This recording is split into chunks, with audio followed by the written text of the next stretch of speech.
کہ ہمارے روح کو تقویت ملے تاکہ ہمارا بدن اس کے تابع ہو جائے.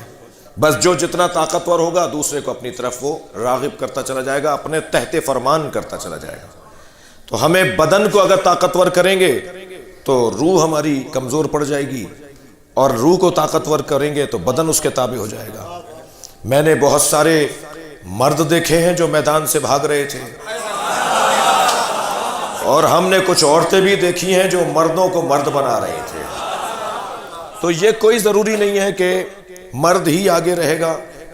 جس کی روح مضبوط ہوگی وہ سربراہی کرے گا، وہ آگے جائے گا، وہ ترقی کرے گا، وہ آگے بڑھے گا جس کی روح مضبوط ہوگی. کیا کریں کہ روح مضبوط ہو؟ آپ اسی مجلس کی سامنے کی مثال لے لیجئے.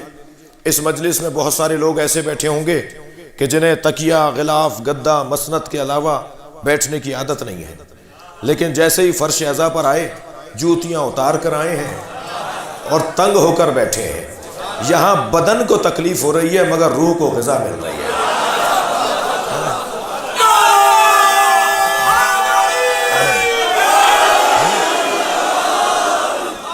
تو کیا کریں کہ ہماری روح مضبوط ہو جائے؟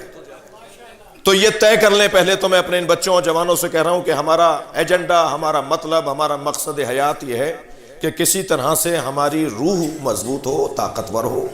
وہ خود بخود ہمارے بدن کو اپنے تحت فرمان بنا لے گی.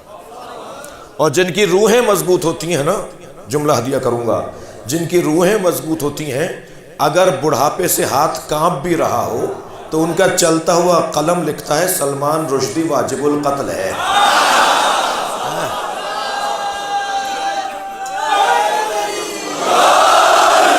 تو ایک جملہ پوری دنیا میں انقلاب بپا کر دیتا ہے. روح کو مضبوط بنانا ہے تاکہ ہمارا بدن اس کے تحت فرمان رہے.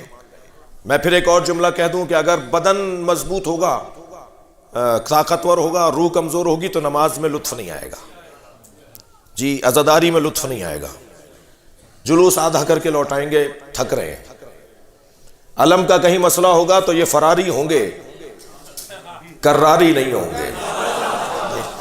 تو وہ جو بدن کو مضبوط کرتے ہیں وہ پھر آرام، آسائش، چین، سکون کو تلاش کر رہے ہوتے ہیں. لیکن جن کی روحیں مضبوط ہوتی ہیں تو پھر بدن تکلیف میں بھی ہو تو ان کے اوپر کوئی اثر نہیں پڑ رہا ہوتا. جی، بعض لوگوں کو تو سال میں بھی نماز یاد نہیں آتی اور عید کی نماز بھی مسجد چوم کے آ جاتے ہیں، اور بعض لوگ کو ایک رکوع میں ساری رات گزار دیتے ہیں. وہ جو ایک رکوع میں ساری رات گزار رہا ہے وہ بھی تو ہم جیسا ہی ہے، اور جسے نماز میں لطف نہیں آ رہا وہ بھی ہماری شکل کا ہے. دونوں میں فرق کیا ہے؟ دونوں میں فرق یہ ہے کہ ایک کی روح مضبوط ہے، ایک کا بدن مضبوط ہے. آیت اللہ نخت کی ان کے شاگرد فرماتے ہیں کہ میں حرم امام رضا میں داخل ہوا تو میں نے انہیں رکوع میں دیکھا. اول شب تھا، میں حرم مولا رضا میں زیارت کے لیے گیا اور نماز فجر سے کچھ پہلے تجدید وضو کے لیے باہر آیا تو حرم امام رضا کا پورا صحن برف میں ڈھک چکا تھا، چھپ چکا تھا، اور ایک برف کا ٹیلا مجھے نظر آیا. میں اس کے برابر سے گزرا تو ذکر رکوع کی آواز آ رہی تھی.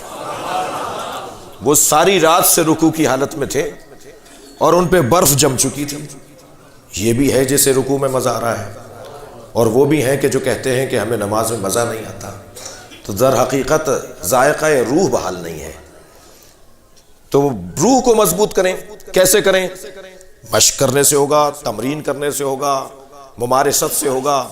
جی، بار بار کا ایک کام میں جب ذائقہ بحال ہو جائے گا تو وہ چیز عادی ہو جائے گی، آسان ہو جائے گی.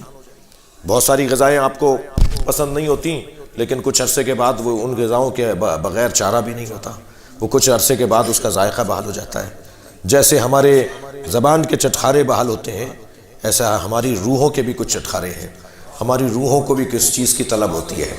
جیسے ہمارے دہن کے ذائقے ہوتے ہیں نا، ایسے کچھ روح کے ذائقے بھی ہوتے ہیں. بعض لوگ عجیب سے لگتے ہیں کہ یہ صبح سے شام تک 10 مجلسیں کر کے بھی نہیں تھکتا، ہم تو ایک مجلس میں تھک جاتے ہیں. تو بھائی مسئلہ تمہارے بدن کا اور اس کی روح کا ہے. اس کی روح اتنا ذائقہ لے چکی ہے ذکر حسین میں کہ یہ اس وقت تک چین ہی نہیں پاتا جب تک کہ ذکر حسین میں شریک نہ ہو جائے۔ یہ سارے مسئلے، یہ مثالیں جلدی جلدی میں نے دے دی کیونکہ وقت بہت زیادہ ہو گیا، کہ سارے مسئلے روح اور بدن کے اختلاف کے ہیں اور ترجیحات کے ہیں۔